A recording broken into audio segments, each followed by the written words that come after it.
Շնորհակալություն, պարոն Ալեքսանյան, հարցս հետևյալն է, կուզեի որ պարզաբանեք, այսինքն ես ճիշտ եմ հասկանում, այն մարդիկ, ովքեր դեռ զինակոչի տարիքի մեջ են ու նախկինում իրանք ազատվել են,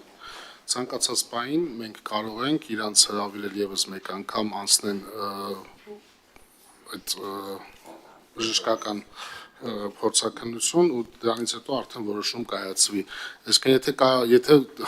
հասկանում ենք, որ այնտեղ կան ինչ-որ խախտումներ ու տվյալ անձը ոչ մի հիվանդություն չունի, այդ դեպքում ինչ է արվում։ Իր վրա քրեական գործ է հարուցվում, թե հարուցվելուց հետո նաև ինքը պետք է գնա ծառայի։ Շնորհակալություն։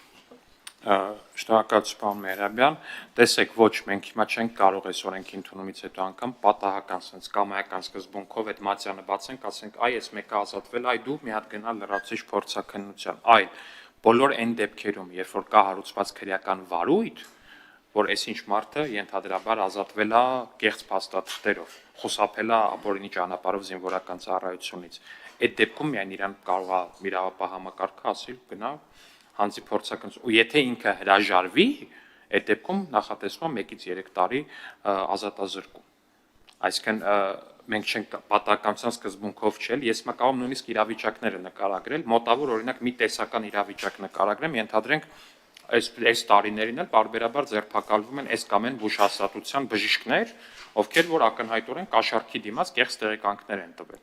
Հիմա իրավապահ համակարգը շատ տրամաբանորեն պետք է այդ մարդկանց տված նմանատիպ բոլոր տեղեկանքների հետևից գնա, ճիշտ է, եթե այս մարդը կաշառքով տալիս է։